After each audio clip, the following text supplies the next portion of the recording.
Hey, this is Doug Van Pelt, and you're watching Heaven's Metal Video Podcast. This is the Heaven's Metal Show, whatever you want to call it.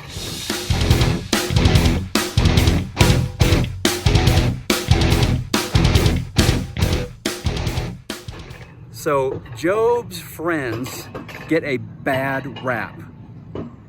If I was going through something like Job, I would want his friends, but that was a long but for only a week. In Job chapter 2, after the calamity happens and he loses all of his livestock, a bunch of his buildings, all of his kids,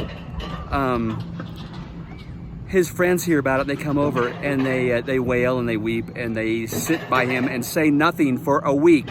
7 days, they don't even talk to him. Those were good friends. Job's friends get a bad rap. I gotta go. Turns out I have more time. That was a brief downhill moment. But yeah, Job's friends get a bad rap.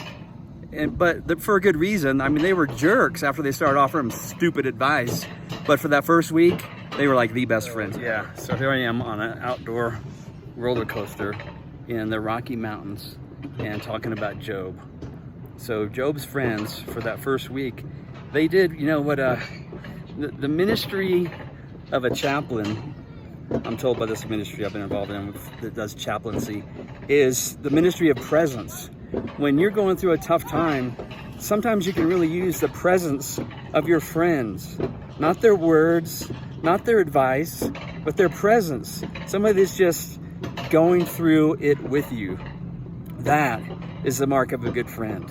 And you know, I've read the story of Job many, many times and heard it talked about many, many times, and it's easy to slag on Job's friends.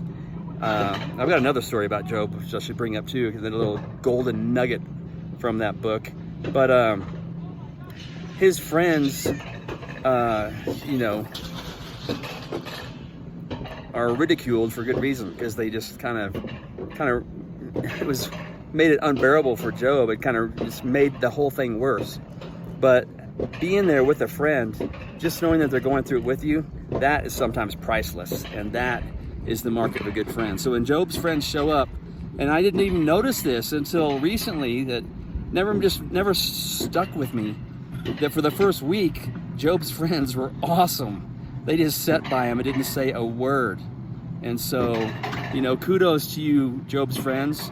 If you're in paradise, I doubt you're listening to me right now, but maybe. We're surrounded by a great cloud of witnesses, but how often are the people in heaven paying attention to what we're doing? Probably every once in a while, but, you know, I don't know. Probably not all the time. That's just me speculating. But, hey, way to go, Job's friends, for the first week. You don't even have to have me criticize you for the time after that, because I'm sure you've heard enough criticism already, and hopefully you've told Job, I'm sorry, dude. But anyway, that is it. Join the discussion. Let's talk about Job's friends for that first week. Let's talk about Job's friends after that. Let's talk about what it means to be a good friend. Or whatever else you want to talk about. Take care.